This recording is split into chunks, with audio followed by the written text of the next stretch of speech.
Oh, is that what that was? So Bilal and Pazuzu. Okay. And your master of ceremonies, Kanonos. I feel like I'm on Howard Stern for real. I'm the real. We're gonna make you ride the Sabian. We don't have the strip. What's that? Without the strippers. Explain, Chris. What's a Sibian? And Okay, a Sibian is it's like a saddle, and it has a dildo on it, and the girls, it's like the ultimate vibrator for girls. Jesus. And Howard Stern has one, and he has like some of his guests, like fucking I think Carmen Electra. Tila Tequila. She wrote it? Yeah, she wrote it. There's a video on YouTube. You can see it on YouTube. It's right on YouTube. And Tila Tequila did. Tila Tequila. Well, she's a whore. She gave it AIDS. No. The person that gave it AIDS is the Octo Mom because she wrote it. She wrote it too? It's dude. God. She had an orgasm on it, and it was like the worst fucking noise you ever fucking heard in your life. Exactly. It broke windows. Broke windows. She swallowed the fucking. She swallowed the saddle. Hey, she set off that when it goes pew pew pew pew.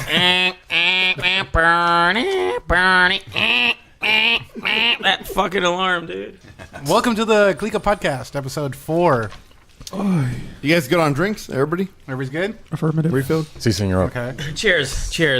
Salud. Cheers. Cheers. We're doing cheers. Gentlemen. It's a pleasure and honor to be here with all of you.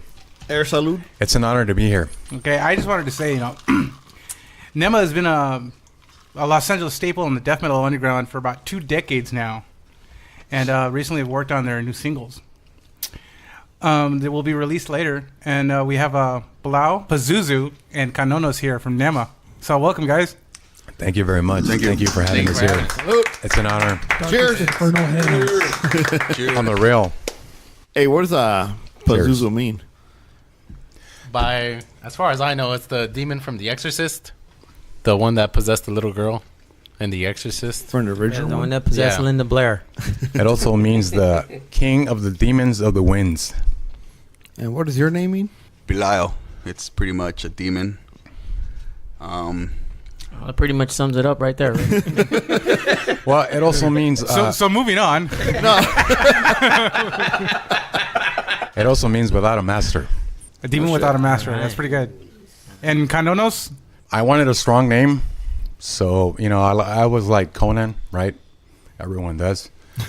So I just took the name Canonize, to become holy, and I just made it up from there. I accidentally became the mascot of the band. I painted myself in the corner here. How did you accomplish that? The artwork just brings it, and I got to put something. I'm sure it sounds like I'm going to put an inverted cross or a pentagram. It's very original. I mean, it looks like you took in, just sections from the Necronomicon symbols and stuff like that. Is that what influenced you to do that? It did. It was one of many books.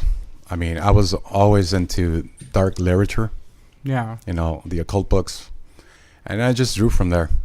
But yeah, it did have a little bit of influence. But actually, if you really want to know what the symbol means, ladies and gentlemen, it is actually a 6 encircling the N. Okay. And it's part of the name NEMA. It's the first letter N. I really like the symbol. I mean, I always thought that was cool. If you look at it in the mirror, you can see the N.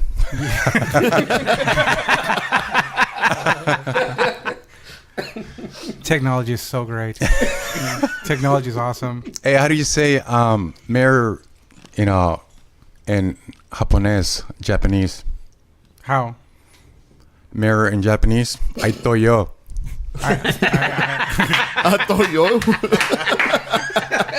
All right, thank you. So last week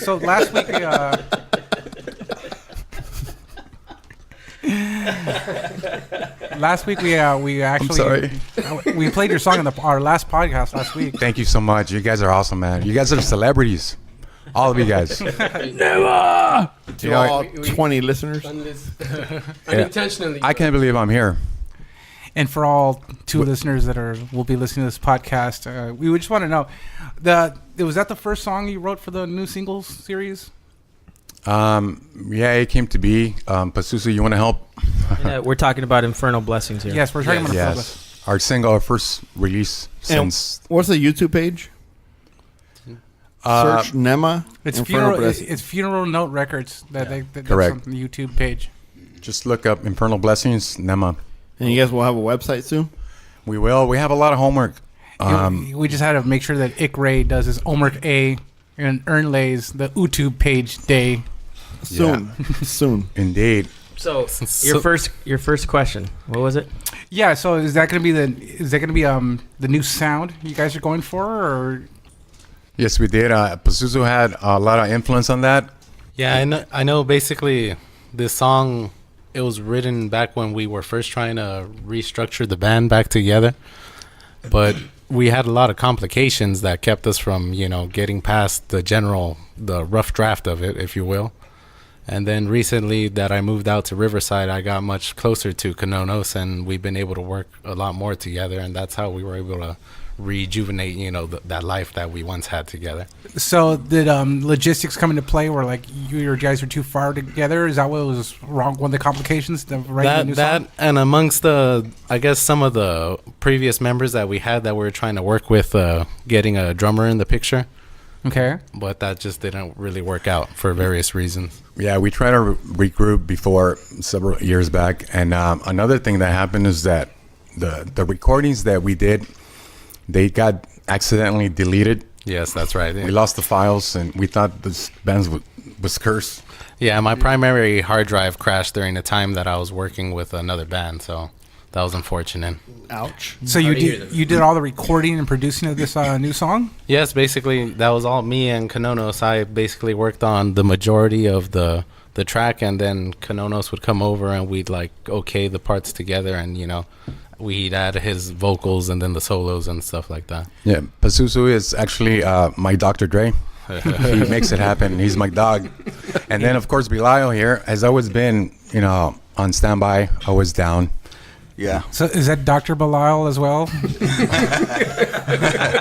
No, just Belial. And is Bilal down for the Clika? Hell yeah. We all are. We all are. I'll do a free commercial. Mil máscaras. Do it. Welcome us to Clika. I do voices, even better voice. ¿Qué tal, amigos? Aquí tienen a su servidor y gran amigo en Mil Máscaras. Y ustedes están escuchando la Clika.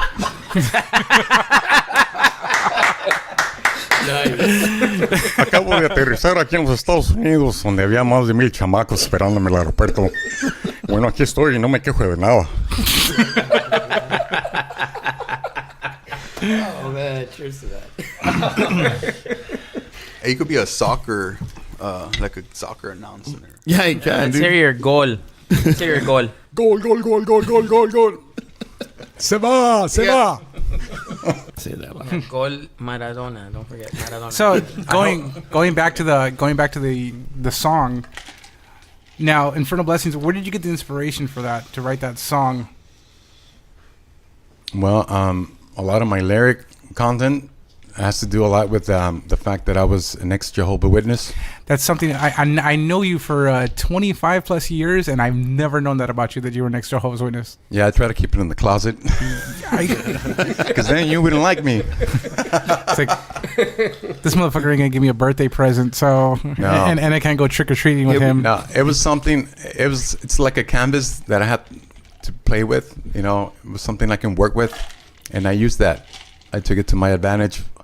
All the Bible studies stuck, so Now it helps a lot. Using the Bible's words against. There would be no more NEMA. It would be Amen. This is death metal, and you can only say, the devil, this and that, so much. You gotta change it.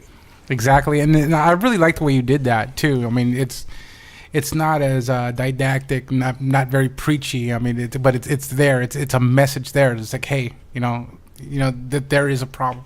That's what it sounds like to me. Well, the message behind all the songs, they're always real. They're always, conveying a message. Like, for instance, Infernal Blessings is about, we're all going to get it. Yeah, no matter what. Yeah, I like that. It's coming. Thank you. It's coming. So, okay, now that's where you got your inspiration for the lyrical content. What about the music content? Like just the way the song was arranged. It's like I mentioned on the podcast that, like a lot of new death metal bands, that it seems really overproduced. It seems really like saturated with overdub guitars and keyboards and then chanting, and you guys really stripped it back to its very core, and it sounds like you're using like less is more. And are you guys a firm believer of less is more, or you just doing things to serve what the song is for, Bilal? No, yeah, I definitely think being more less, like having too much effects over your music sounds a little bit more, I guess, less realistic, in other words. And yeah, I definitely am a fan of old school style type of recording. It's more raw, more just there. Most definitely, and it's just not hidden by because the way I see it, I talked about it in the last podcast that people are, I guess, there's more information online. People are learning their guitar better and they're learning more technique, and they put that in their songwriting, and it seems not to serve the song. And this is what I was talking about on my last podcast, was that every part of that song, every arrangement sounds like a part that serves the song. Like nothing's in there that doesn't need to be there, and I just thought that was really, really great about the song. That's the one thing I like the most. Well, I always wanted to do a slow song just to go against, that we're always doing fast songs all the time. So I wanted to switch it. And it was also a challenge for myself. Can I make this happen? And of course, the musical part was taken from one of Pazuzu's songs that he already had. And I just happened to take just parts of it. And I would just tell him, put this and put this together. And he made it work. He did a great job. It actually ended up serving the riff a lot better. Yeah. And so, of course, I like that one version of my song I had back then. I still listen to it from time to time. It didn't hurt his feelings. So Carlos Canonos basically robbed you like you were sitting on the back of a bus going to Marina Del Rey, right? Is that what he did? That's what happened. You can see it that way, or the way I see it when I wrote that song, I really didn't have a dedicated group to work with. It was just something of my own creation. And it's like, at the time, I was more of a fan of NEMA. I didn't really think about, joining NEMA would even be a possibility. But then, Lord behold, there is an opportunity with his little brother that I got in contact with him. And he just so happened to like that song, and we were able to rework it for a NEMA song. How about a shout out for his brother? Yeah, his brother, Elvis Sandoval. Elvis, the king. Yeah. I have his music. We're gonna listen to it one of these days. Atomic in the house. I really like his music. I heard it, and it's pretty positive. But what I want to hear is, Boggle's never heard your band before. Okay. He's kind of new to it, and I liked what he thought about it. I really did. I wanted to ask you guys. I know you guys worked in different groups. Some of you have, Pazuzu. What actually drew you to work with NEMA? Like, what is it that you wanted to bring to them? Well, at the time, like I said, I was into death metal. I was trying to have my own project going, but I couldn't have that because the people I was working with we didn't have the tools capable. But like Carlos being a death metal veteran, he obviously has the know-how on how to make, a lot of the logistical things happen. So, that's why I was willing to jump ship with him and to, work with him. What different things did you experience when you're actually making the music? Is something different? Definitely, I would have to say the threshold for of what's creatively okay. Like something that I would come up with that I think is cool, maybe is not so cool, could be 100 times more cooler just with a little more love and attention, Fuck yeah. Nice. And one thing we have here that most podcasts will not have is a former member of the original NEMA. Yeah, we do. Yes, indeed. I want to hear the thought process in NEMA that you had to go through. Well, for me, it was a great honor just to join my brother Carlos Canonos here and help him bring a a concept to life that he had been, pouring himself into for a long time. And, I look back on it and I'm super proud of it. I always feel like I could have done much better playing bass lines and, did a little more right hand action. But, I'm super proud to have been a part of it and just really let him drive, obviously, at his vision and try not to stand in the way and help him, access every bit of that concept and bring it and breathe life into it. I had the great pleasure of playing one live show. I don't know if you remember where that venue was. I have a photograph of it somewhere. And I think my bass is all riddled with stickers, which I think totally goes against like the NEMA look. But as far as just keeping it clean and tasty. But man, all I can say is it's always been a great honor. It's always been a great pleasure. NEMA has always been a force to be reckoned with before it had a name. And just to be able to jam out in rehearsal spaces and learn songs and challenge myself technically to play these fucking riffs, which were fucking crazy, was really awesome. Let's not forget that he came up with the name. Did he? Yes, he did. I drew the logo, but he came up with the name, and I thought it was the ultimate. Was he looking in a mirror? The way I recall it, honestly, my memory is garbage, but I feel like we were walking with our significant others at the time there, and we were walking maybe on, what's that street just west of Pacific, where all the parking lots are? We were on Santa Fe at the corner of the stationery store. But anyway, he found the name in a book called Cults to Kill, and he showed me the book, and I was intrigued. I took it, I ran with it. I have a question for the other two members of NEMA. Canonos, we're familiar with your background. You've ex-Jehovah's Witness. You've got a lot of retaliatory energy. But you gentlemen, do you have any kind of background in some sort of religion that you were brought up in, or is there a specific reason that you are moved into the channel of metal or this beautiful fucking crazy ass opportunity to express ourselves in the way that we do when we play our instruments, where we turn it up loud and feel that feeling of fucking punching babies in the face? I love that. That's pretty brutal there. It's pretty brutal for even them. Okay, let's go home. The cops are en route.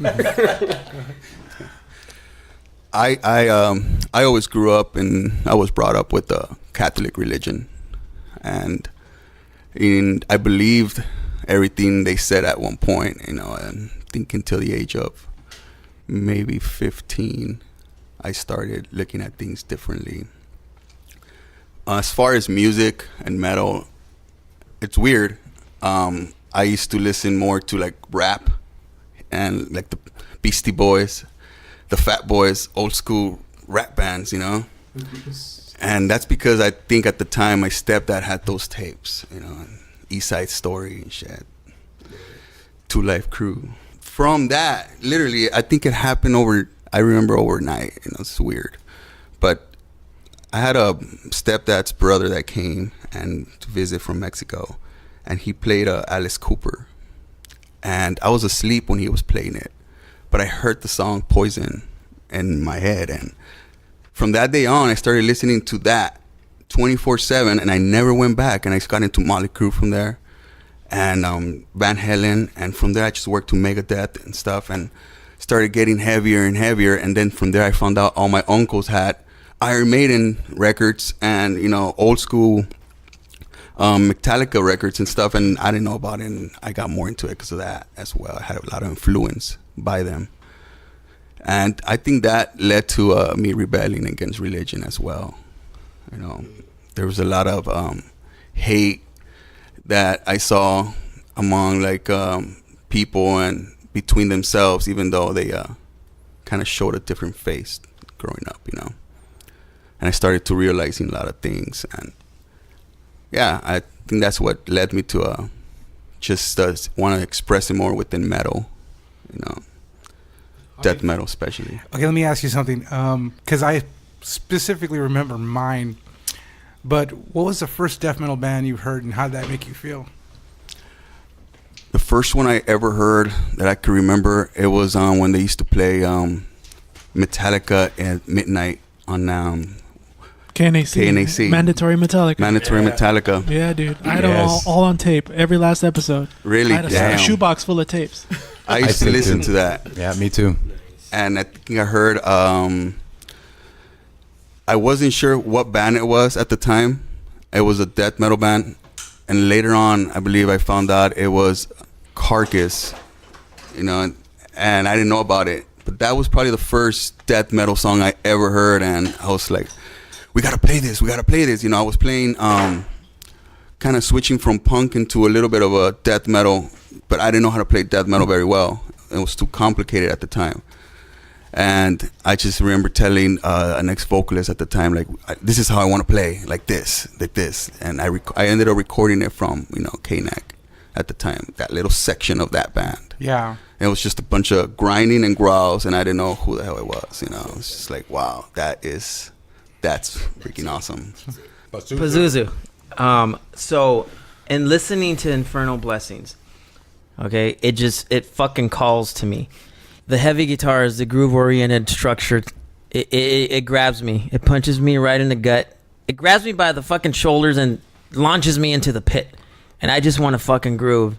What are your inspirations? Who do you look up to as a guitarist? And where do you draw your influence from? Well, I'll have to tell you right now, my favorite guitar player of all time has got to be a Dimebag Darrell, Pantera. And you know, I got the tattoo of the black tooth grin on my ankle in the same spot where he had it, just because a lyric that Dave Mustaine wrote in Sweating Bullets. And I know I was just barely getting to Pantera when I found out about him getting shot too, so I just felt so bummed about not even being able to fucking catch him live, you know. I know I have the MLs too, the Dean guitars.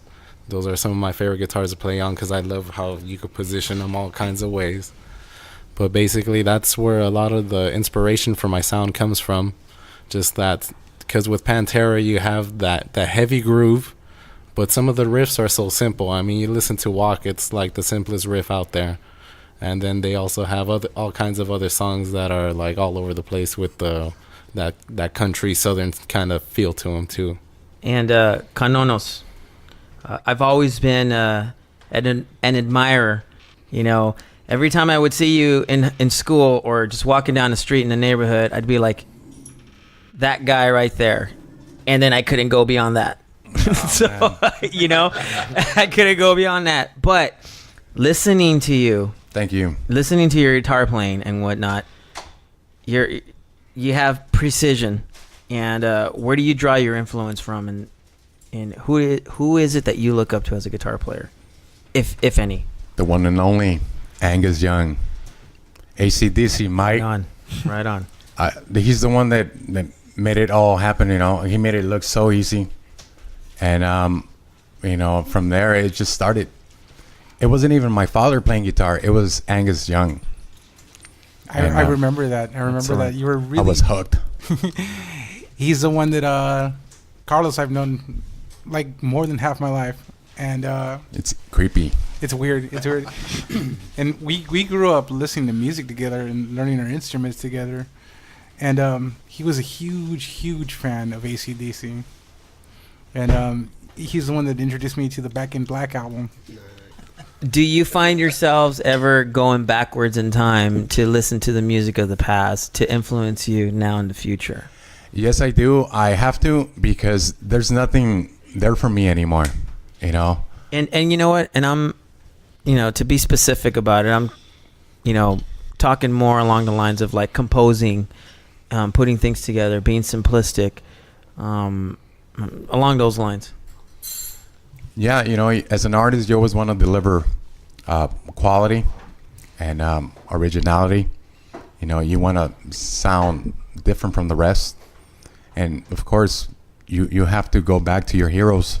Everyone looks up to somebody, you know, doesn't matter who you are. You have to get it from somewhere, and you just grow with it and evolve with it. That's. Well, I'll tell you, you guys have a complete original sound than anything I've ever heard. You know, thank you. From the vocals all the way down to the bass licks, the drums, everything. Thank you. Including the visual aesthetic of the whole band. There's something that's steps forward even before you hear a note of the music. There's the logo, the iconography. You know, it's just kind of out there, and it stands out as a unique, you know, something that kind of beckons for your attention. Well, that picture you took kind of captured everything about the band. And That's we'll what I be thought. posting that picture on our Facebook page and the website. So we're going to try to take a picture of the picture or get a digital scan of it. Can we get a digital For sure, scan? yeah. I'm gonna scan all He that does stuff great and work. send them over. Yeah. We'll go ahead and bootleg it.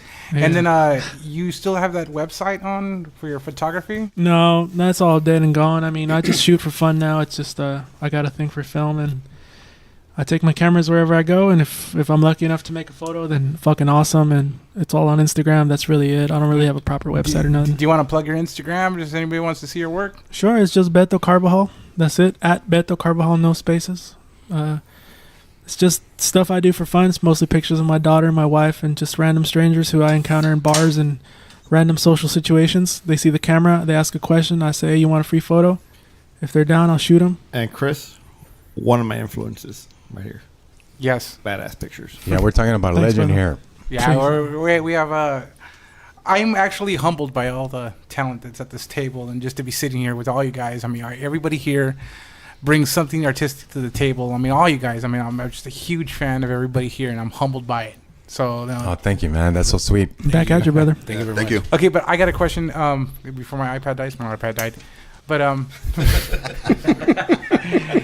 you're over a 20-year veteran of the death metal scene, and you've been in here so long. Well, what kept you in this genre of music? That's a good question, my friend. And I just knew that the music was special from the beginning. Death metal has always had its own voice in the music world. And to me, this music is the real soundtrack of the grim reality of this world. It permeates and explores and celebrates the dark side of life. This is not about fashion or trend or about money. Metal is a movement, and we're part of that big wave. Yeah, I mean, Excellent. Nice. there's just some genres of music that you can't bullshit, and death metal is definitely one of them. There's no bullshit in death metal, especially if you do it right. I mean, there's bands that out there that do it, but I don't really consider them death metal, you know. Well, And I mean, and I'm not one. I would really hate categorizing people's bands like, hey, they're death metal. I don't like putting, you know, like, because music's music. Music should be general and universal and all across the board. It's like drawing a bath water. It's cold. It starts off cold, then it gets warm, and then it gets hot. I feel you, brother. Yeah. NEMA to that. Never to that. I have a question, man. You guys talked about like all these people that inspired you, all these, you know, former bands. What about people that are not famous, like any family members, any friends, or just your random Joe guy? Did you guys get inspired by any of those people? You know, like say your uncle played guitar or somebody like that. Did any of these people actually once told you, hey, you guys, you have talent, use it? And, you know, something like that in that realm. Well, something that inspired me or something that I continue to admire? Both. I mean, if you can remember anybody in your childhood, any uncles, Okay. you know, anybody that can, you know, that you can say that maybe once told you, you know, hey, you have it, you should pursue music. Yes, I can go back to a session in high school. What do they call those things when you don't go to class, you go to the auditorium? Impact?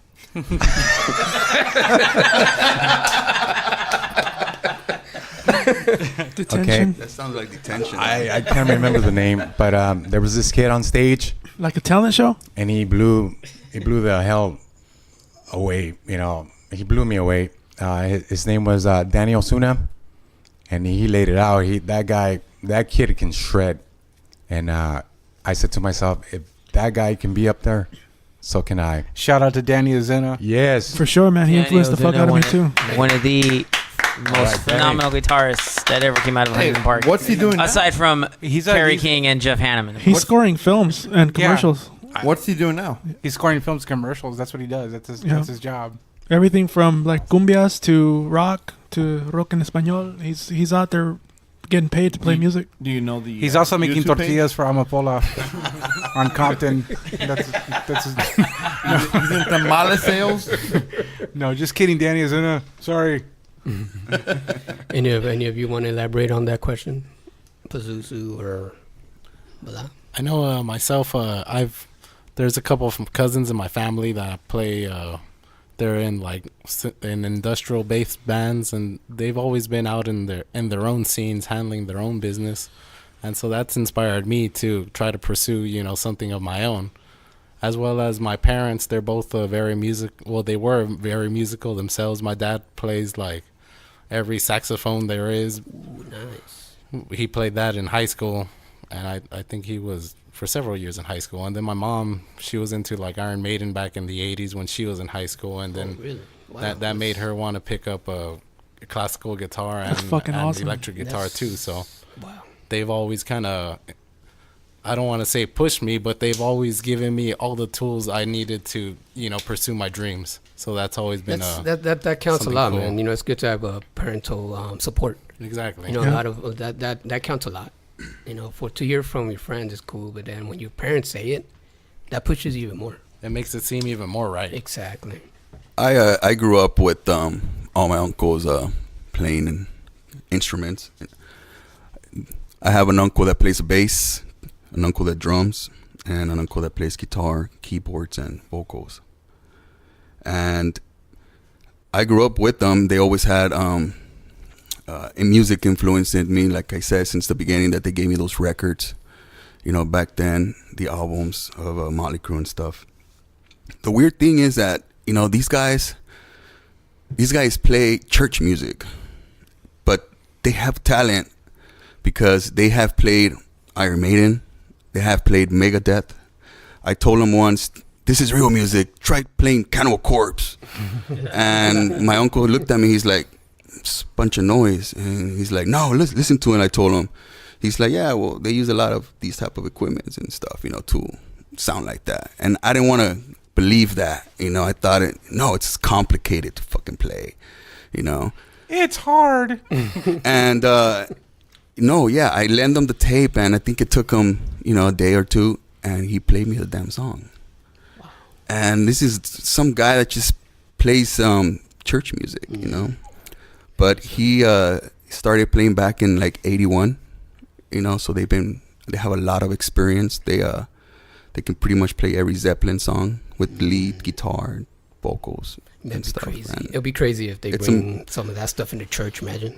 I tell them, you guys should play live somewhere, man. Play some covers, You guys would. Yeah. A lot of people would dig you, and they're like, they're not.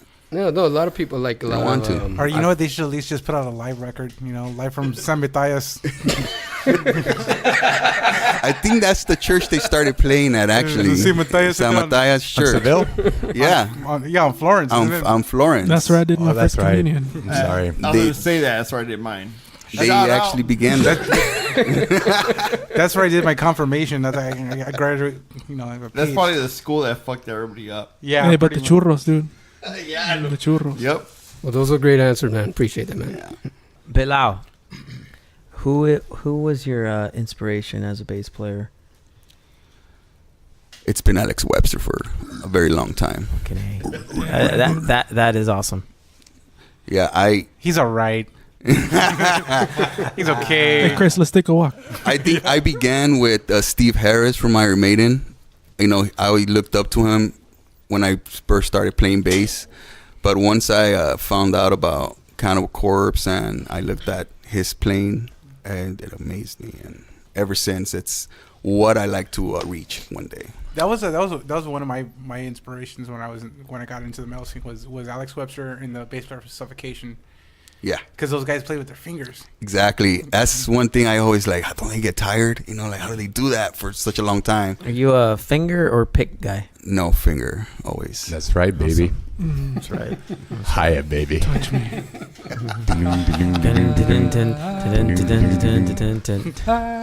Bass. Ooh. It's all about the bass. Baby. And jabonzote. Okay.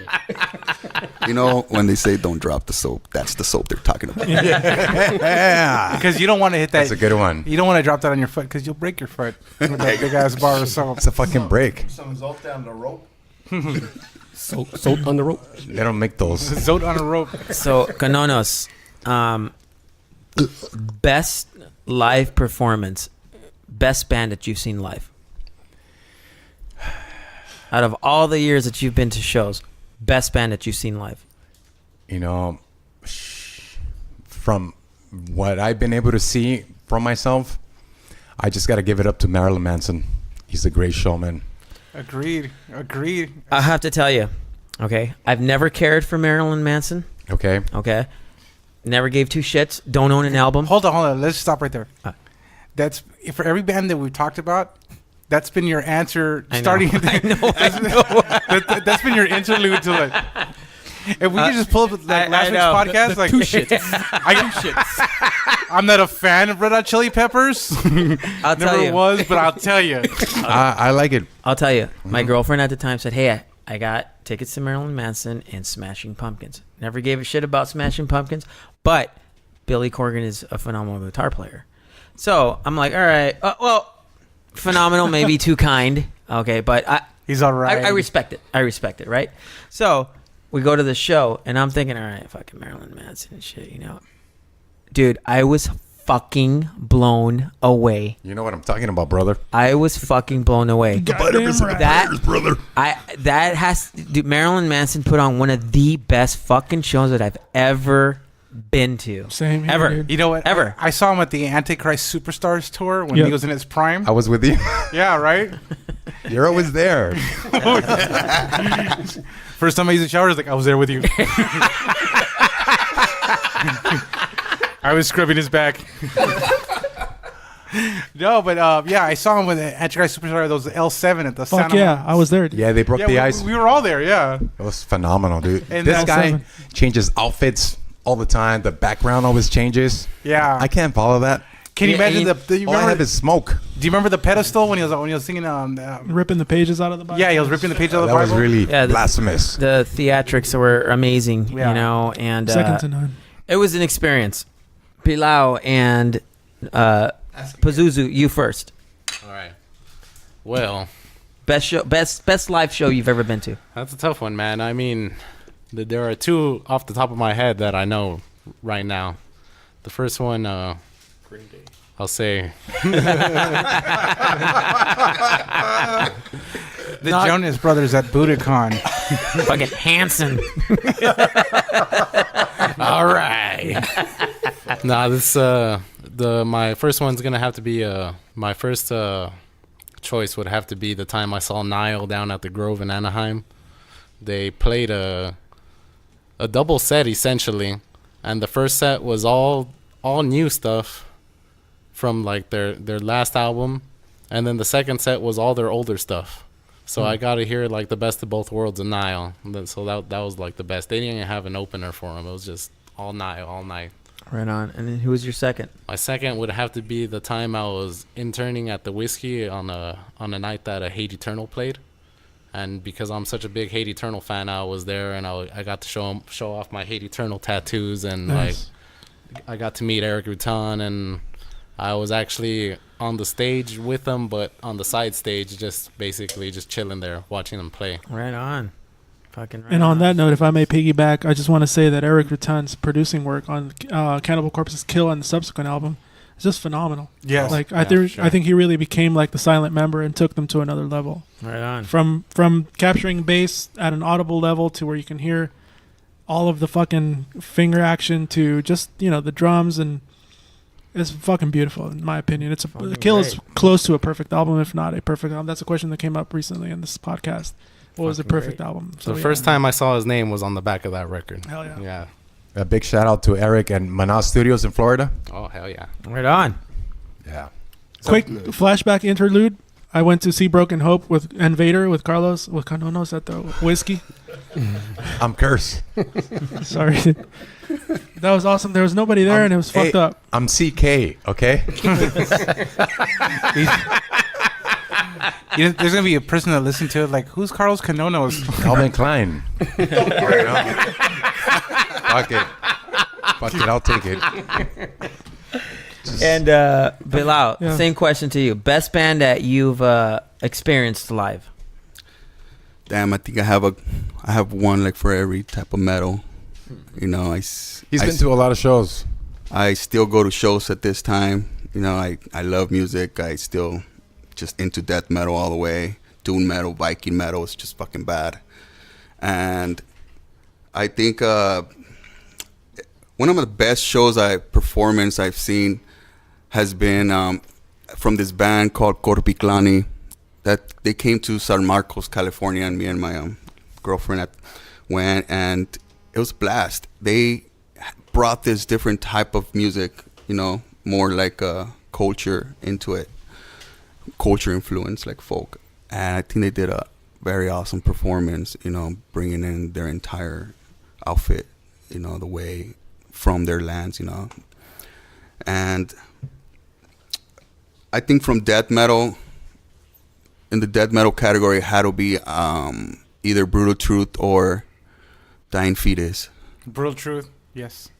You know, it's Brutal Truth. I think We saw them sound amazing I saw them. live. I at the saw them Corona once, Theater. and I played with them once. Oh, that's awesome. Yeah, I played with. I opened up for Brutal Truth. That's fucking awesome. Yeah.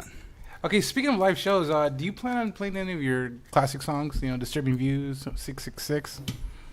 Absolutely. We want to give the fans what they want. You know, it's the songs that, you know, made us known, I guess. You know, they became favorites. They're also our favorites. We're also fans of the band, you know. Yep. So we want to deliver what they want. And, you know, the sound will be different, but it'll be heavier. Okay. For sure. So you're gonna play it in the same tuning you guys have? Like you said that you went from, what was it, D Correct. to a C sharp. Yes, that's right. So are you gonna play those new songs in C sharp? The classic songs, you mean? Yes. Yeah, I know.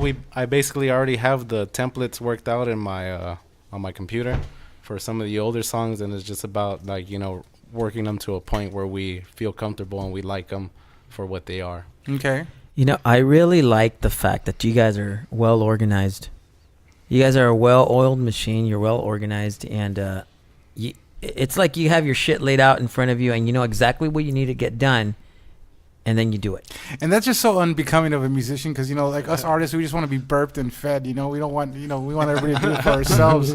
Yeah. You know I'm notorious for that. You guys seem like you have drive behind your machine, and us as musicians and fans appreciate that. We appreciate the hard work that musicians put into, you know, pushing their music forward.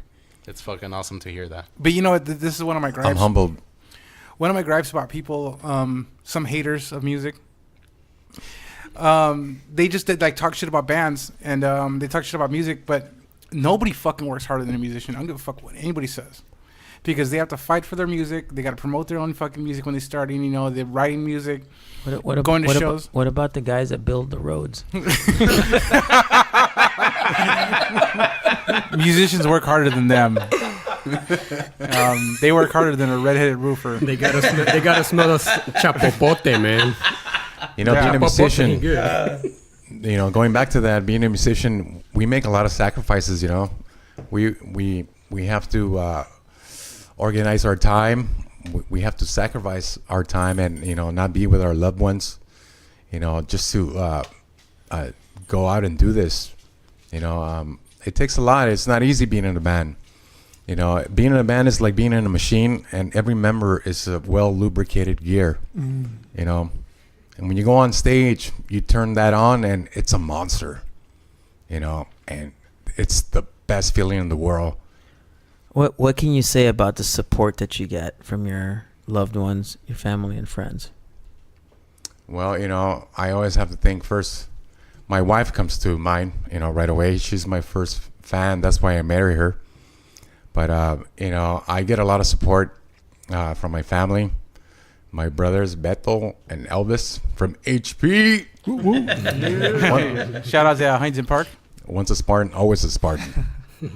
You know, and my brother-in-law, Trini, you know, it just goes on, you know, just a close, tight circle. I love them, and they keep me going too. And also, you know, I may not forget, it would be a sin to forget our beloved brother, Juanito, rest in peace. He was always there. He even tattooed the circle on his arm, you know. It was just such a great honor just to have him just, you know, pushing all the time, you know, hey, when are you gonna release the next song, you know, just on and on and on. That just resurrected me, and I gotta do this. I can't let him down, you know. And we miss him tremendously. Yes, we do. Thank you. That's amazing. That's amazing. That would humble me right there. That is very heartfelt. Yeah. I think it resonates with every one of us here. Cheers to My that. eyes are red. Hello. Cheers to all. Now, the writing process differs from other people. What gets you started? I mean, how do you motivate yourself to sit down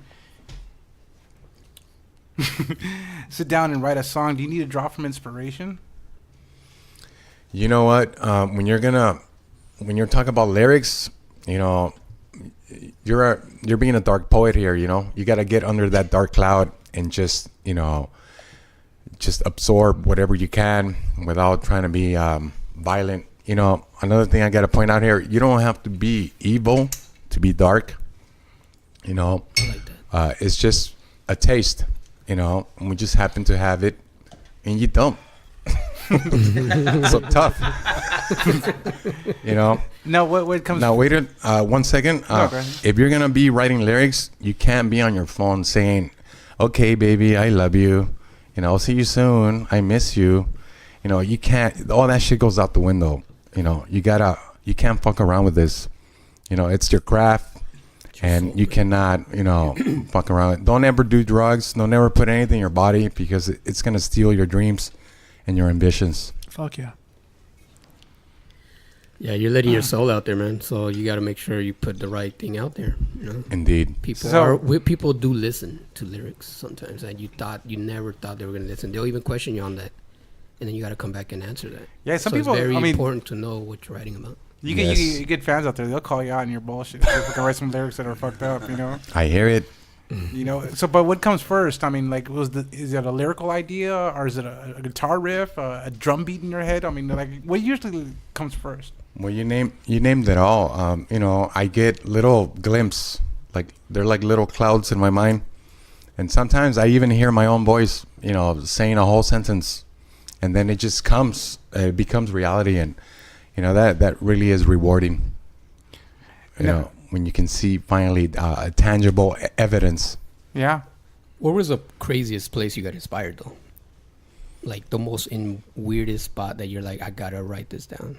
Like, would you clean your house? You know, all of a sudden, like, bam, you know, something came out. Anything you can remember that just said, I have to write this down. The song was written about my Oric vacuum cleaner.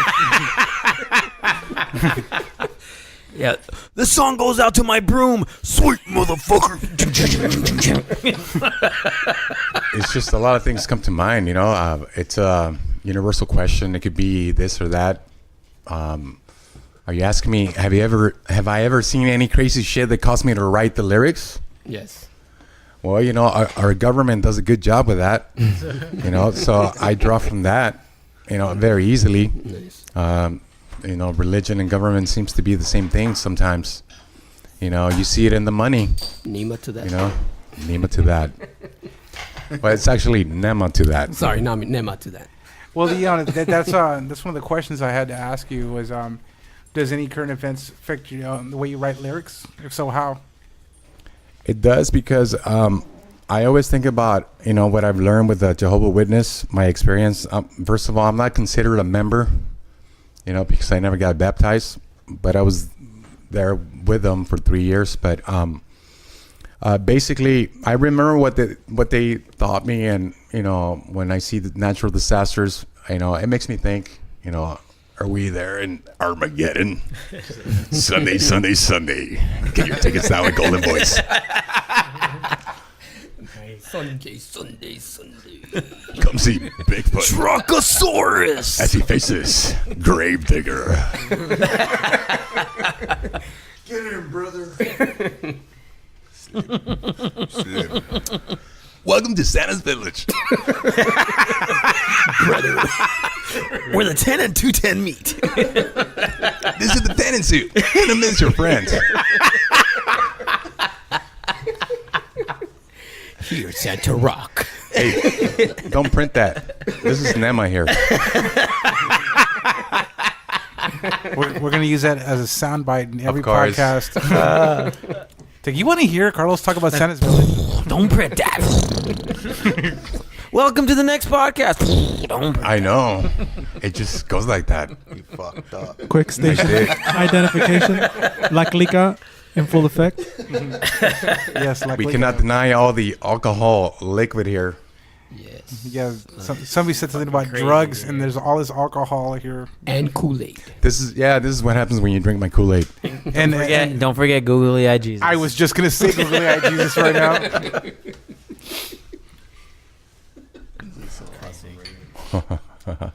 So, Look at this. Googly eye Jesus. okay. Hey, whatever happened to the Slim Jim commercial? With Macho Man Randy Savage. Okay, so why don't we do this? Why don't we play your song again? You guys okay Fuck with yeah. Well, you guys okay with that? You want Yeah, let's cut all the bullshit. Okay, so All the bullshit. this is Infernal Blessings by NEMA. Sacerdote de los infiernos, conocedor del pasado y el porvenir.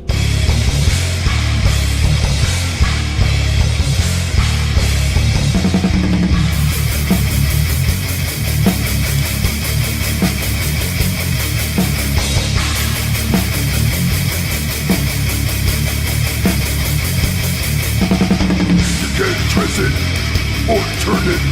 You can't break it or burn it. You can't escape Jehovah's wrath. Play your missing word, blood in every breath. It's your own demise. Burn the blessing. It's your own demise. You burn the blessing. Make no mistake of what you are. Your own existence become the pestilence. Another fallen one, just as predicted. But up the joke to the book of Revelation. It's your own demise. You burn the blessing. It's your own demise. You burn the blessing.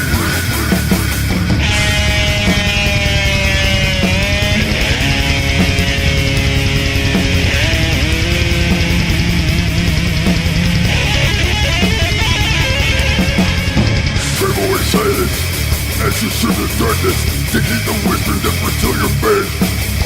So far removed from the book of life, the curse of mankind sits deep beyond the flame. It's your own demise. Eternal blessing. It's your own demise. Eternal blessing.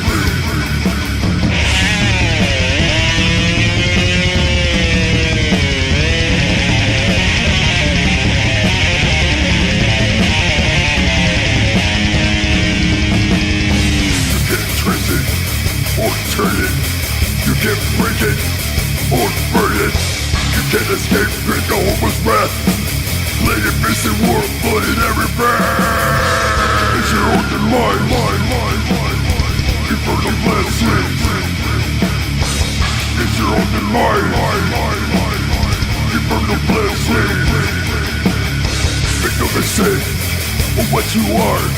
Your own existence become the prisoners. Another fallen one, just as predicted. But up the joke to the book of Revelation. It's your own demise. You burn the blessing. It's your own demise. You burn the blessing. It's your own demise. You burn the blessing. It's your own demise. You burn the blessing.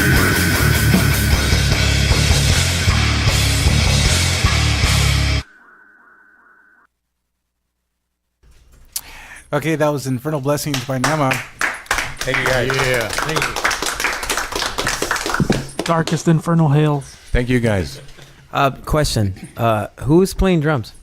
Like I said before, previously, Pazuzu is my Dr. Dre or our Dr. Dre, and he makes it happen. He's a very diverse musician, and he plays different kinds of instruments, including drums. So that's you on the drums. Well, through the computer. Nothing but a metal like thing. I said, he makes it happen. He's also coming out with his. That's great. He's also coming out with a headphone line. It's called Beats by Pazuzu. Are you guys in the market right now for a drummer, or? Most definitely, yes. Yes, we are. We're looking Step for up, homies. We're looking for our next partner who is serious about this and believes in this.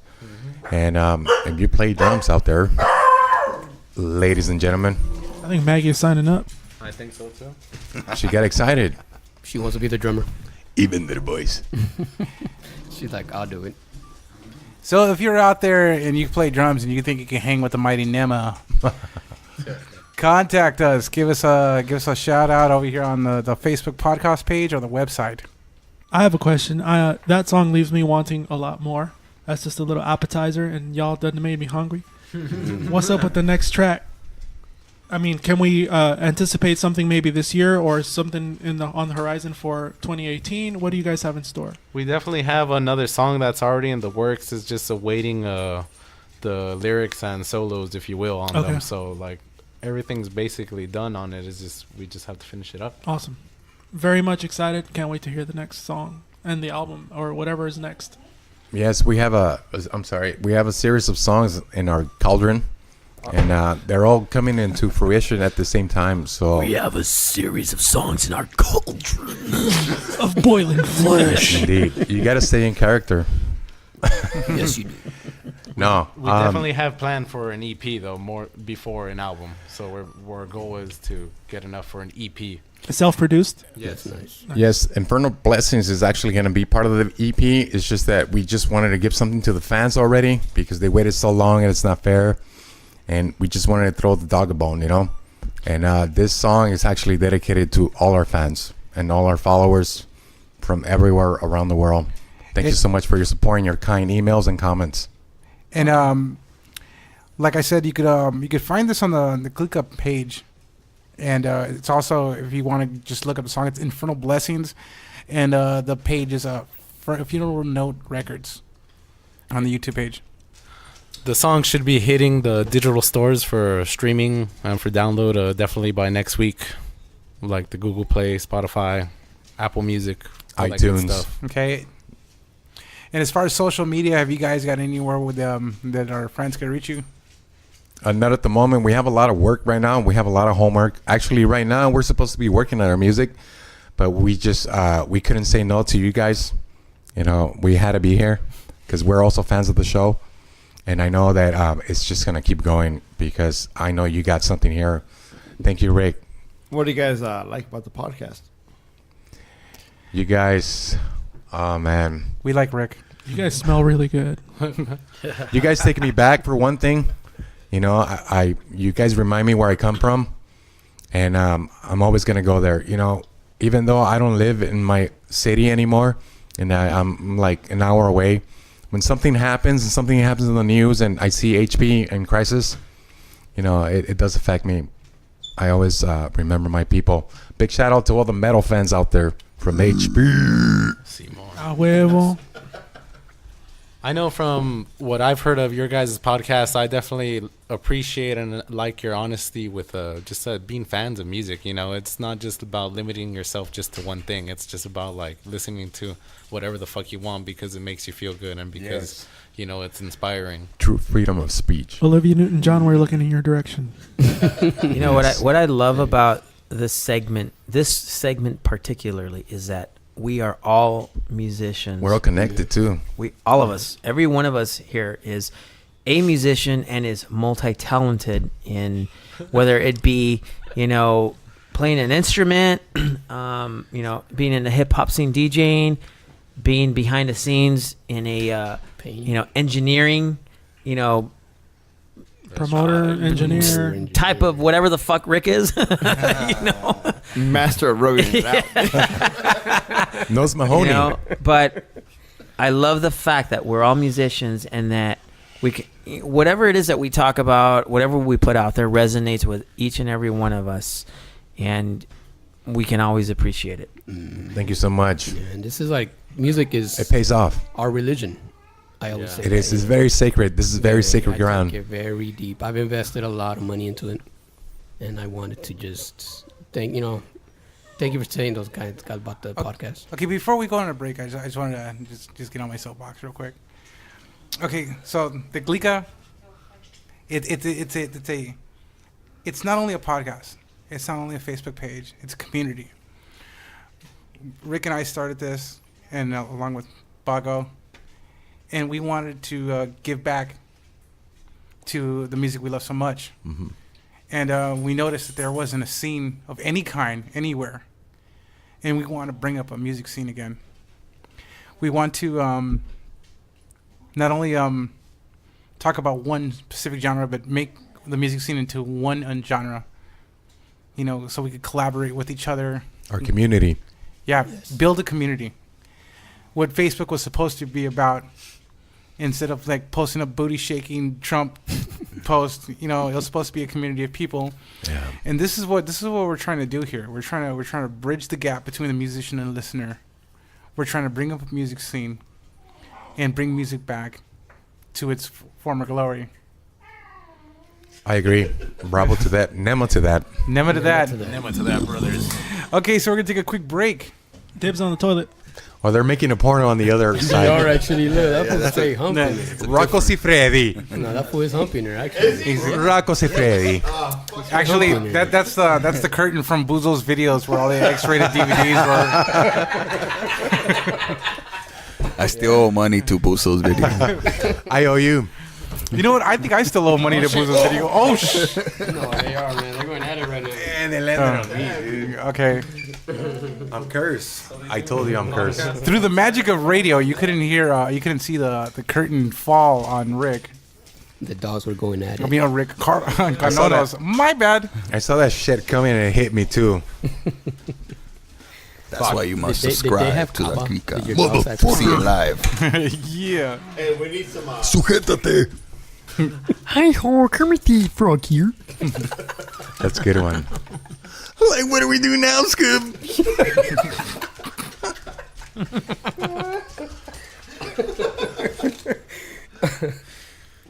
Hey, welcome back to La Clika, episode what? Episode 4. Episode 4, and we're here with NEMA. We're back. Yeah. We're back. Yeah, that was actually Inspector Gadget's nemesis, Dr. I'll get you back. Claw. Dr. Claw. Dr. Claw. That hand. That you only seen the hand. You never seen it. Gadget. Next time. Hey, what was the name of the cat? I know the cat had a name. What was the name of the cat? Not Azrael. Azrael? Azrael was the Smurfs cat. Is Buck fixed? Yeah. He's fixed?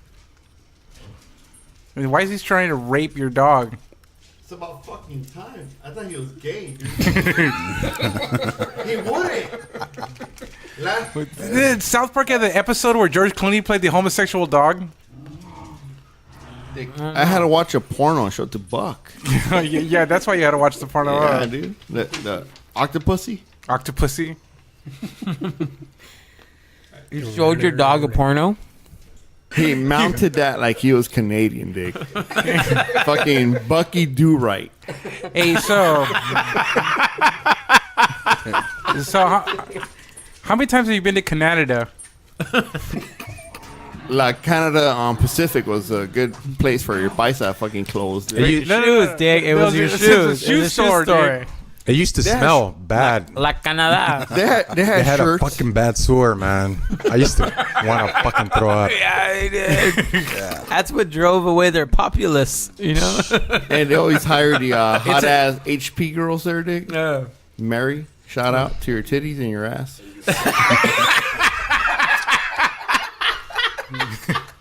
You had to buy the shoes and shit. didn't even need them. I'm guilty of that, man. Hey, no disrespect to Ralph. Your sister-in-law's fine, dude. Joel, Rick bought 8 pairs of fucking gel sandals from there. The ostrich skin, dude. Yeah, ostrich skin From sandals. the Zapateria. Is that the one on Pacific? Yeah, like on was it Saturn or Zoe that it was in the corner of?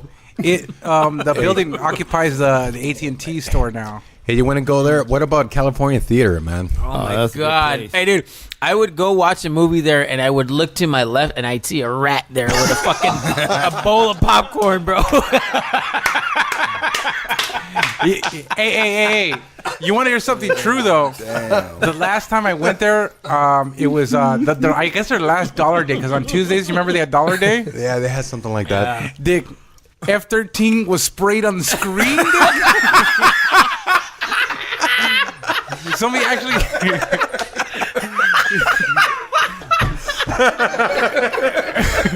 Now that's a fucking ghetto theater for you. So, anytime the movie scene was bright enough, you see F-13 on the corner of the screen. I remember that. Oh my god! What about the backdoor entry? Oh yeah. Oh my god! Pay for one, get 9 in. There's like 5 people. Drive-in theater type shit. I want to know why the floor was sticky, man. What the fuck? You know? Oh my god! They have fucking Junior Mint stains from the 1980s in there and shit. And if you sat in a corner, it smelled like piss. Yeah. You fucking you walk along the rows there, and you get like 1970 fucking wafers, cracker fucking, crunching on the bottom of the soles of your fucking shoes. You know what? Okay, so people that don't know where the California Theater is, California Theater used to be in Huntington Park. And the only way I could describe it is picture that scene in Taxi Driver when he goes to the porno theater. But it was the place to go. It was the place to go. Across the street from Woolworth. Yeah, across the street from Woolworth. Wow. Well, You saw a lot of great movies there. right Oh hell yeah! Yeah. I remember. You remember when they had a big fight go out when Colors came out? Yeah. Oh, God. Ice Cube was in line. I remember seeing that in the news. Yeah. Damn. Yeah. At the California Theater in Huntington Park. Yeah. Yeah. Wow. What about J.J. Newberry? Remember J.J. Newberry? I used to go to that store. I was caught shoplifting there. Dude, that's funny. Don't, He stole the don't toy. talk about that. The statute of limitations is pretty much up on that, Carlos. It's still pending. That's crazy, man. You Yeah. have your face on the net. That was like essentially it was a swap meet with an underground, right? No, And that the was underground was Woolworth That was Woolworth. Woolworth had the underground. I and they was had- caught there too. J.J. Newberry had one too. You walk down the stairs, and Yeah. then downstairs was like a fucking arcade. They had fishes. I mean, they had those tanks, Yeah. and that's where they had the GI Joes. You know, you had to go. Is down that what there. is that what you got caught stealing? Yes, That was a G.I. Joe, right? I was stealing those toys. Mask. Oh yeah, man. Oh my god. I had the racing car, the one that opens the wings. The Camaro. Yeah. The red Camaro. Yeah, I had the courage to put it under my shirt, like pretending my stomach hurt, Oh wow. and I just felt like a hand behind on my shoulder.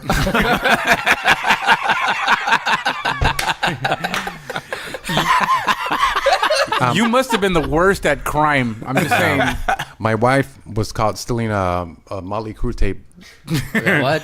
There? Yeah, Where at? same Woolworth. Which album? Was Which it- album? Theater of Pain. I think it was. Too Theater fast of for Pain, huh? love. No, I think it was Dr. Feelgood. Dr. Oh, Feelgood. Speaking about theft, I was actually. You guys remember Gemco? Anybody remember Gemco from back in the 80s? You know what? Keen's gonna bring up. Hey, you remember Zodies? No, I was gonna say that. It was similar. It was when Zodies was around. Well, I remember being there, right, and my mom was like, "No, I wanted a G.I. Joe," and she's like, "No, no te lo voy a comprar." You know, like They were fuck. tight, man. Hell yeah, and I'm like, Fucking Voltron, man. that was my first theft experience. I fucking stole some G.I. Joes. Yeah, you had to steal. I needed that shit. So They I were took it out. tight. Fuck yeah. And I straight took that shit home, and the next day I showed up But you to know what? everybody at school with shit. I couldn't enjoy the toys. I felt guilty. Oh, what? That was the catch. Oh. So I had to go steal more.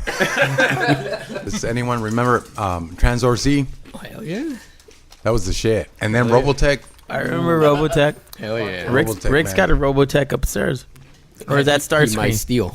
I don't remember. Transformer. I don't that. remember Dick from the last segment. Hey, what was the Star guy's name? We're going to edit. Starscream. Rick. No, Rick from. Yeah, Hump. We're You gotta go. missing Jameson, Dick. Anybody else? Janice is in the room. Give him a pair of headphones and a mic. I got Modelo.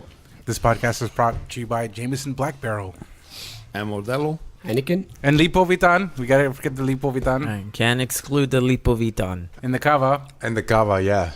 And the fucking Cheetos. Thank you for Lipovitan. Don't leave out the sote. It cleans you. Definitely. Definitely does. If you take a chunk of it and swallow it, it cleanses you. It takes away the cancer. Yeah. Oh, yeah. It's a cure for fucking hemorrhoids. Purifies you from religion. It fucking dries up the hemorrhoids. Hey, Chris, you know what works really good for hemorrhoids? What works really good for hemorrhoids? Casey Burcham. You mean the Birchwood scrubber. Case or scrubber? Now let me tell you something. You're absolutely right. Because actually, I was lifting boxes at work one day, and I got hernia, and I was embarrassed because it was right near my testicles. You know, I just ripped it right open, and I sprayed some Birchwood and Casey Boar Scrubber on it, and the next day it was gone. Wow. It was just gone.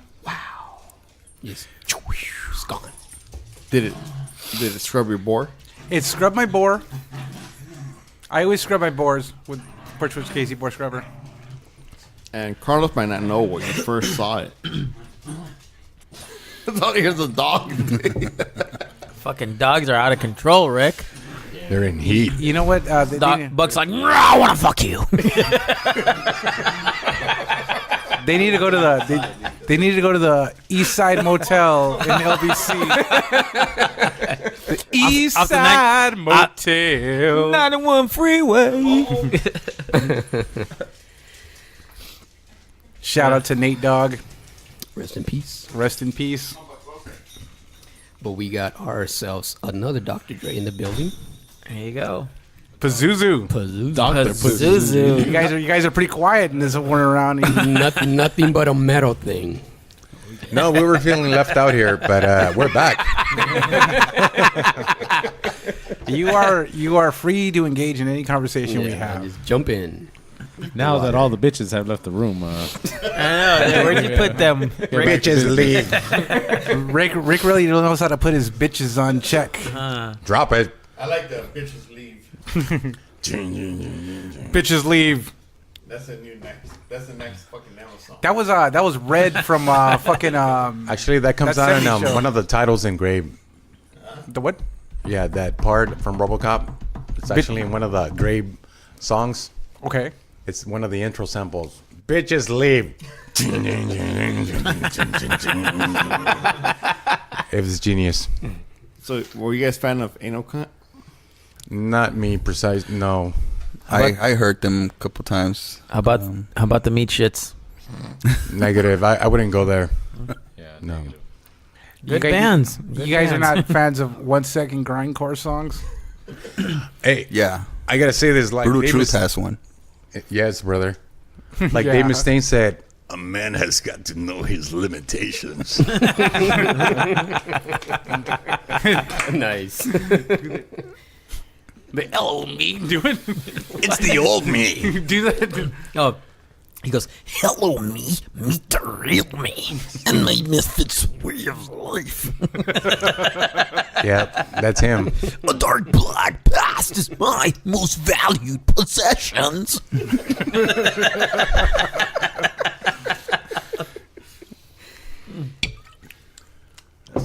So, Nema, let me ask you one question. You guys each can answer this. Did the city you guys grew up in, did it influence your music? Well, for me, speaking, the thing that changed everything for me, what started it all, was this death metal show flyer that I got in my hands when I was in high school. And it happened to be in Salon, Mexico, in Huntington Park. You know, and on the flyer, it was lepra, fallen god, cancerous factor, decompose, and bubonic plague from East LA. And all those guys blew me away. And I just said to myself right there and then, I got to do this. You know, I want to contribute. That sounds like if I would have gone to that show, I would have died. And Chris, Actually, at the very least, you would have got stabbed. No, I would have died from fucking being sick. You know, lepra, fucking what else, dude? You mean literally getting some kind of disease and like just, you know, deteriorating there on stage while I'm trying to fucking get in the pit. Where only Dustin Hoffman and Rene Russo could save you from outbreak. Exactly. and the fun fact here is Chris was with me. Oh yeah, Wow. that was a pretty awesome show. I told you it's freaky. Yeah. Hey, speaking of Salon Mexico, I gotta fucking throw a shout out to the fucking Ritmo Latino, dude, for getting me, dude, for fucking having Ticketmaster and getting me to all my fucking metal shows when I was a kid, bro. Ritmo Latino, bro. I got caught stealing there.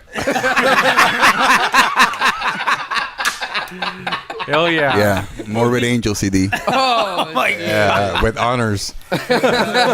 See what was cool about Ritmo Latino is you know, where other places where lines fucking go around the block, like nobody would buy their tickets there, so there's no wristbands, you just go walk right in that motherfucker and buy your tickets. Yeah. Dude, I went there a couple of times. I bought so many fucking concert tickets there, man. I went there once. I bought my first CD there. Yeah. Vanilla Ice. Damn. I bought a shitload of 92. CDs there. That was the first spot where I heard, I got the power.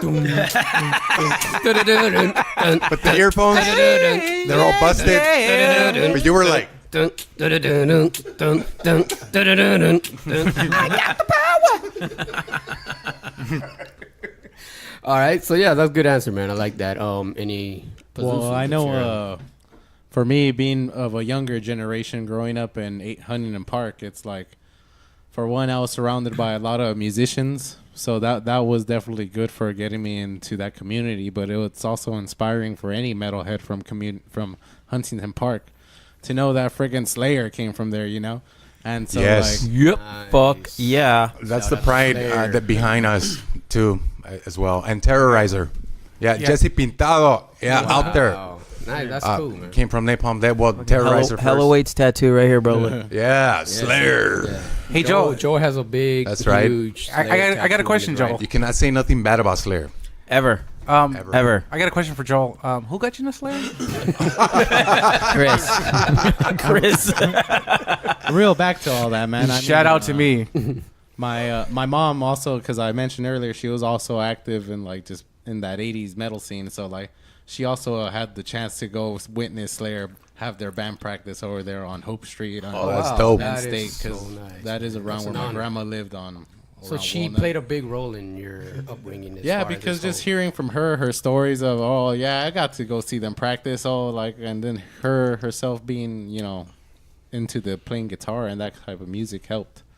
And also like now where I live in Riverside, I know I've seen freaking Kerry King at Costco out there. Are you serious? Yeah. He's your neighbor. Yeah, so it feels good being You ever surrounded. talk to him? Nah, I never got to approach him, but like I said, it feels good just being around like people that are basically in the scene. That's fucking crazy, dude. That's I think, like I said earlier, man, your parents have a big role in what you become. Right. His parents are awesome. The most Really? most metal moment of my life was I saw Kerry King and his wife walk out of Soup Plantation at the Beverly Connection. I am. Yeah, Where he used to work at.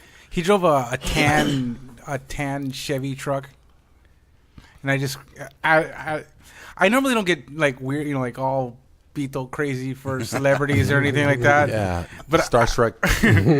I just yelled out Slayer when I saw him. That's it was just a reaction. Like I was just like outside on the stoop, just smoking a cigarette, you know, just on my break. And then I see him walking out of Soup Plantation, and I heard Slayer, and he turned around and gave me the horns and shit. And I was like, fuck yeah, dude, that's down. Dick, I met him at my old job, and he, I go, hey, fucking Carrot King. And he just looked at me, come in uniform. And he's like, I never heard a cop curse before. And I go, right on, brother. And I walked away in shame, dude. Fuck yeah. No, I had, that's very interesting story, man, because I had the same situation. I was a big Too Short fan. You know? From Oakland? Yes. Yeah, representing. Yeah, man. And I've actually, Both sides. I actually seen him walk by in front of me, man, and I straight up froze. I didn't even approach him. It was like this moment where I'm like, wait a minute, I've known this motherfucker since I was seriously like 10 years old, 9 years old. And when I seen him, I was like, oh shit. Like, I just froze. I didn't know what the fuck to do. Born on stage, died in wax. Yeah, man. And I just like, I seriously, and this fool had like 5-6 girls around him, and I was like, damn, this was a player like this. He didn't fuck around. He seriously had like 5 bomb-ass girls in front of him, man. And yeah, so it was a very, very interesting experience, man. I thought I was going to, when I used to say, when I meet him, I'm going to be like, what's up, Too Short, what's up? And when I seen him, it was like seeing a fucking ghost, I was like. Okay, same question to Bilal. Yeah, same question to Bilal, man. What was the question? Did the city you grew up in inspired you? I thought we were talking about what toy did you steal from Woolworth? Yeah. Because apparently all you guys stole toys from Woolworth. I don't think I ever stole anything from that store. No wonder they went out of business. You stole everything. It was like pick and save, man. Everybody stole from it. Pick and save, wow. The band NEMA, where I found NEMA, was in that city, and I have moved in there. Who knows where I would have been at if I didn't move to that location. But I lived in mostly over there by Converse Street, McKee, Alameda, before I got into music. But there was a big scene down there, too. A big punk rock Yeah, scene, it was a big death metal scene. Punk rock scene, yeah, definitely. Shout out to Harlem, wherever you are. Yeah, we also Tank. have to mention that Belial came from Catastrophe. If we remember back, if we want to get really humble, we go back there, and that's the connection that it's also associated with NEMA. Nice. Do you guys ever remember the warehouse over at 108th and Mona? Yes. The 108 warehouse. That's Tank's. That was Tank's house. Yes. The White House? The White House. I happened to play there. It was. It looked like a barn, and there was a pole in the middle, and it was all padded too. And if you didn't make it, game over. Tough luck. It was like a cattle run. Yeah, I remember going. And no one gave a fuck about you. I remember going to that spot for several fucking, death metal grindcore fucking gigs. Lepra played there. Fucking Yeah, out of control there. That's what I was about to Out of say. control. I held up the walls fucking perfect for Lepra there, dude. Yeah, he was pretty terrified when I took him to that show. And then when I see a kid younger than me crowd surfing, Terry. Yeah. Like, damn, I'm the biggest pussy in the world, but I lived. Damn, Terry. Yeah, I think we all went through a lepra phase. Cool. It's not a phase. Yeah. That's a great fucking. It took me a long time to find a copy of their demo, and It's on YouTube. I had see, before it wasn't on YouTube, and I couldn't find anything. Nobody that knew about them. Everybody that I knew was pretty much long gone. See, Eric has not forgotten that I have that fucking copy, dude. See, I found some 20 years guy later. through a connection that had a copy. And Yeah, big shout out to Leper from Southgate, to Marcelo vocals, Fernando guitars, Fernando bass, I believe, Ricardo on guitars, and Carlos on drums. On drums.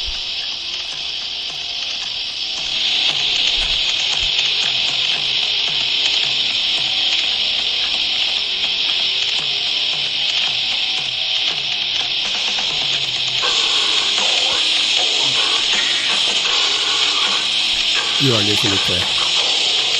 You're listening to Lepra. Hijos de Satanás. From Southgate. Hijos de Satanás.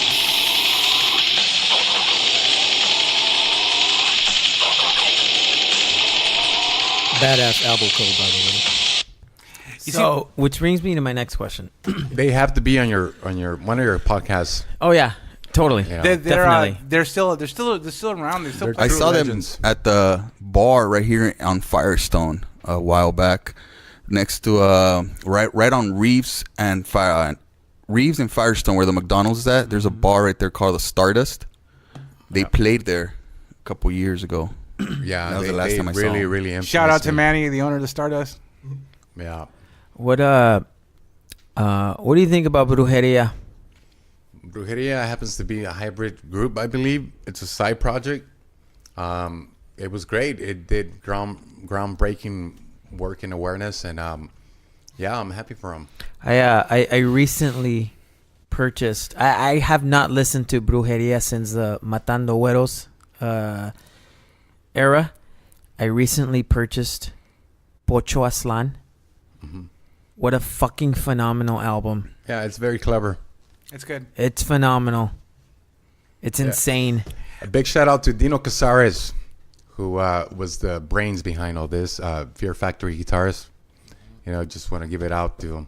You know, great job. He's been in so many projects and bands. Assassino. Yeah, he's behind all that too. You know, the guy doesn't stop. Yeah, just talk about, first class composition on that album. I mean, it's phenomenal. The guitars, it's old school death metal, man. But let's just go back to Leper for a second, because Leper was like, when we were all trying to figure out our music, they were like the guys that just fucking knew it. You know, they had it, and they were like the most. They had their shit together when it came to their songwriting, and they were just like. They were real brutal for that era. Yeah, they were years ahead of everybody else. I mean, the only band that came even close was Entity when Jack the Ripper was on vocals. Oh man, this is beyond Leper now. Yeah. Entity was a force to be reckoned with from East LA. Yeah. With Bobby and vocals. No. Yeah, it was Jack the Ripper. I still got some of his letters he wrote me from prison. Okay. My bad.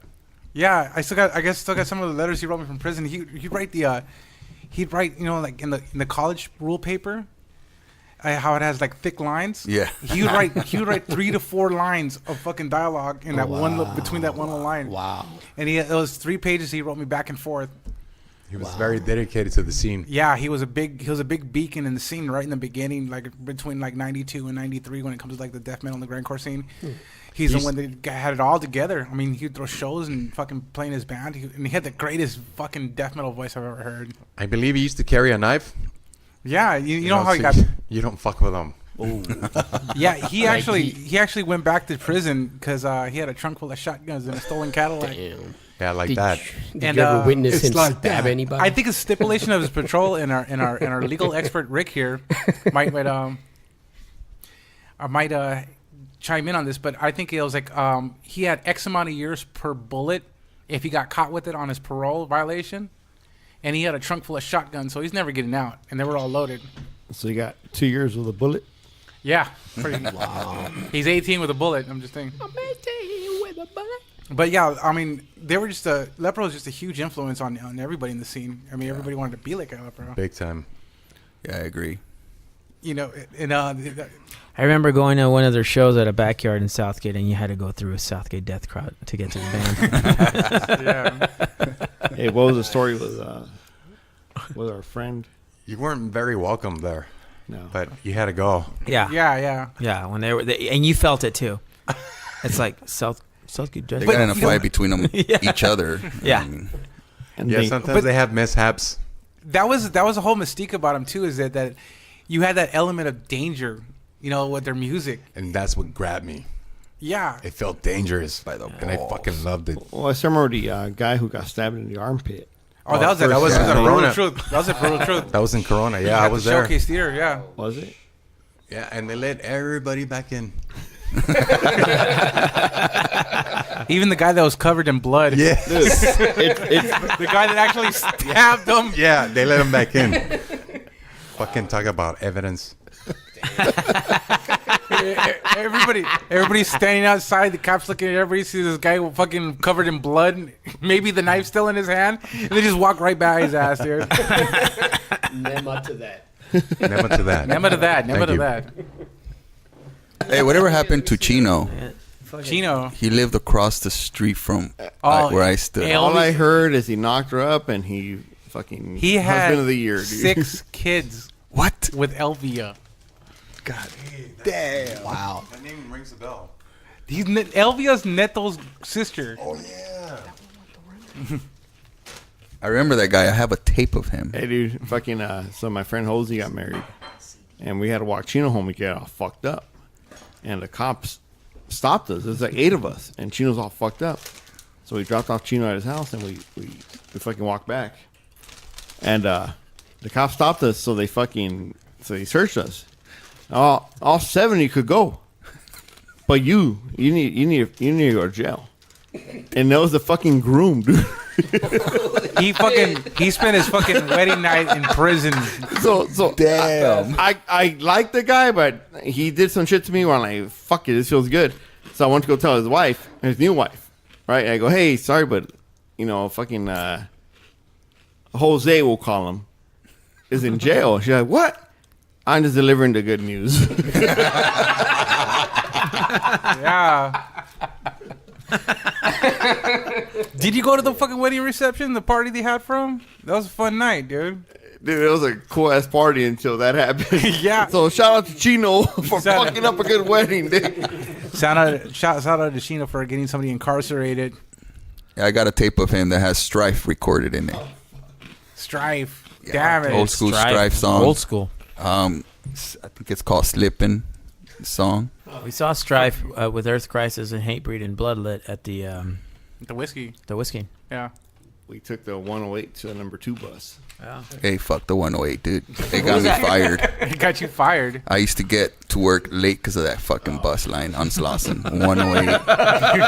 And it finally got me fired, and I reported that sucker, dude. The 108 never gets here on time, and therefore I lost my job. Damn. Shout out to public transportation. RTD. RTD. Tough and dangerous. MTA. You know what? You would have. My friend's dad was an RTD driver, by the way. He's got stories. He told me so many. This fool used to fucking get. He's seen stabbings, hookers, druggies in front of him, straight shooting up. He used to actually go back there and talk shit to them and take the needle out their fucking arm. He used to straight like get down with people, man. Like, you remember back when people used to tag all over the fucking buses? He used to go out there and just talk shit to them. Almost got stabbed actually a couple of times. But yeah, man, RTD. Okay, hold on, man. There were good times with RTD, man. Shout out to RTD. I love that. I should tag. Will you on those stop fucking motherfuckers. eating Cheetos on the mic? Like, fucking seriously? You can hear me? Yeah. All I hear is King go, yeah, the RTD, and then all I hear is. So, Sound like I'm sorry. Sounds like when the Langoliers are coming.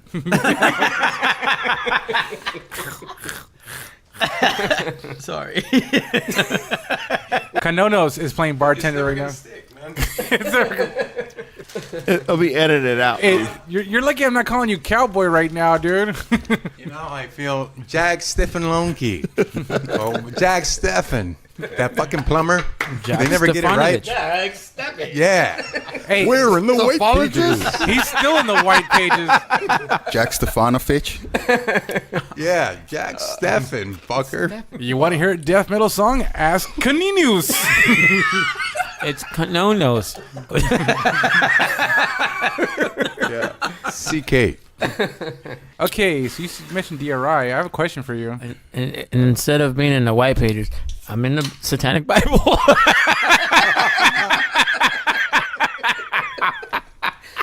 So, who got you into DRI? Yeah. Say it. I have to say, you, my brother. You did. I learned from watching you, okay? Chris is like the catalyst of all this. You know shit, why? Man. You know why? Because he had fucking cable, man. Oh, don't go there. Didn't. Don't go there again with the cable He had that VCR fucking shit. advantage. Fucking headbanger's ball. Like fucking Craig. Hey, did you watch it live or off the recordings? Yeah, it was fucking recordings all the time. Hey, this is gonna be an ongoing theme, isn't it? His fucking relative. Sorry. I'm sorry. His fucking relative recorded fucking anime, not even cool anime, like Sailor Moon shit, over all those fucking tapes, because that person was mad at him, and that's his way of was that person's way of getting back at him. Is he recorded over my Headbangers Ball tapes? And 25 years later, Nick, how's that affected you? It scarred me for life. With Ricky Rackman, right? I had it going back to the old guest, the one with the fucking teased hair. I forgot his name. Yeah, the Circle Park, man. The Circle Park. That was the powwow. That was the spot, man, for a long time. Yeah. Hell yeah. Cheeto break. Mushrooms, acid, Would you everything. stop was done eating the there. fucking Cheetos, man? I saw a lot of shit there, man. It was a little park. I remember when fucking Angel got busted, and the fucking shout out to Detective Bassett, Huntington Park PD. Huntington Park PD. He pulled over Angel for putting a KNAC sticker on his car. Angel actually fucking went over there on Jeff's rollerblades, and he fucking put a KNAC sticker on the police car. And he came back like 2 days later because he was fucking looking for this fucker his entire shift, you know? He was looking for Angel for 2 fucking days because I guess he got shit for that bumper sticker being on the fucking radio car. And then we're all hanging out at the park, and fucking Angel goes, he does a double take, and he sees him, and then he's like, hey, you, come here. And then fucking I start walking towards, like, not you, Chris, that motherfucker over there. And Angel starts walking all slow, like, what? What did I do? And he used to wear those size 65 Dickies pants. Yeah. And it looked like a fucking like a long hippie skirt because they were so fucking big. And he had them on the hood, and he was searching them, and this crotch couldn't open much because it was all baggy because it was all crotch. So fucking Bassett got him and fucking kicked his leg over to the right, and his fucking pants fell down, and we were all fucking laughing at his ass, dude. Fuck, Circle Park, man. Any more questions we got? As far as questions, no. I would like to give a shout out to some people, though, some bands. I just want to give a shout out to all the true metalheads from HP, Southgate, South Central, East LA.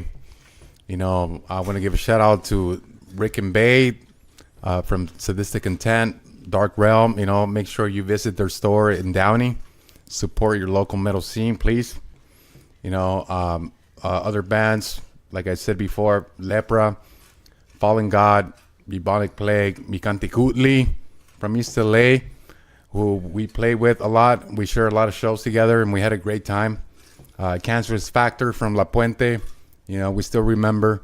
Decompose from LA, Turning of the Gears from LA, from Linwood. LA/Linwood. Soldis from LA as well. Crematorium, I want to say Whittier, and Sepsism from San Fernando Valley. Thank all you guys. We had a great time together, just putting shows together as well. And last but not least, to my dear friends, Molly Vamp and No Preguntes, who is doing his rap thing and representing LA. He's one of my homies, and we'll be getting together soon. Big shout out. Thank you all. Okay, also I would like to give a shout out to Joel Marquez for eating all my Cheetos on the podcast. No, thanks for eating my lunch, buddy. You're welcome. I want to give a shout out to my 2 kids out there doing what I love and taking it to a more extended. Want to give thanks to my girlfriend, Judith, out there supporting me for the last 13 years in all my bad habits. I just want to give a quick shout out to you guys for having us. It's been a fun experience and a truly unique and fun all around. Shout out to Elvis Sandoval from Atomic, and thanks to him once again for bringing me one step closer to a death metal band by introducing me to Carlos. And a shout out to the Musicians Institute in Hollywood. If it weren't for them, I never would have gotten these awesome skills at producing and engineering. So thanks a lot. I just like to give a special shout out to Elvis Sandoval too, because he's been a good supporter of the podcast. He's been a beacon where we didn't have that many exposed fans. He's brought enough more people to the podcast, and thank you for that. Thank you, Elvis. Thank you, Elvis. Before anything, none of this would have been possible if I didn't have a great woman behind me. And I just want to give it out to my wife, my beloved wife and beautiful wife, Arcelia, who is my number one fan. And I'm lucky to be married to her. I want to give a shout out to Slayer and Terrorizer for keeping it real, keeping it 100% coming from the hood, and taking it as far as it's gone and to many more horizons. Shout out to me for getting Joel into Slayer, so you could shout out Slayer on the podcast. I just want to give a shout out to all the listeners out there. Thank you for your support. Very humbling experience. We never expected this to get to where it got. Shout out to NEMA for being here. I mean, it was a pleasure having you guys here, man. Thank you. I just want to tell you guys that I respect what you guys are doing. Still be in this scene after 20 plus years. Not many groups stay this long. Some unite, they disband for many reasons. You guys are still doing it, and I have so much respect for that, to keeping the scene, the music alive. Thank you. Much. Thanks. Thank you. It's an honor. Last question. What's next for NEMA? We're going to have to stay tuned for what we're about to unveil. We're working on a video right now that you should be seeing soon. You should be seeing a trailer on YouTube, and it's just going to draw you in, and we don't want to give it all away. We got a lot under our pockets. We got a lot of work to do. It's going to blow your mind. It will. We really appreciate you coming down. I mean, just us being friends for so many years, it's an honor, and I'm humbled to be your friend and to have all these people here. You bringing NEMA with us, and it's an honor, and I'm really happy that you guys are our first musical guest. And sorry we had to practice on you, but you know, We didn't know that. It's an honor. It's a real honor for us. This is awesome. It's is more than a. I'm blown away. A podcast. I mean, for me, it's I haven't seen none of you guys for a fucking long time, you know. at least a decade. It's crazy that, like, wow, you guys are still around. Nobody fucking left out of the fucking country, and you know, shit. Nobody knows about what happened to them. It's like you guys are still around. Well, it's a awesome. good lesson to him too. Yeah, this brought us all together in music. I mean, for me, I'm meeting a lot of you guys for the first time, except Rick. But just being someone that was a fan of the band, coming in as a member, and just having all this loving support all around, and that's eager for, you know, more music, is just very inspiring to keep on writing and to keep doing what we're doing. And you know, you got guys like us in your corner, pushing this. It you sure know what feels I mean? that way. Exactly, and Thank you so much. It helps with that inspiration. All right, so signing off, I'm Rick. Bago. Joel, a.k.a. The Kid. Belial. Your master of ceremonies, Kanonos. Pazuzu. Chris, a.k.a. I got Joel into Slayer. And we are the Clika, and we're signing off.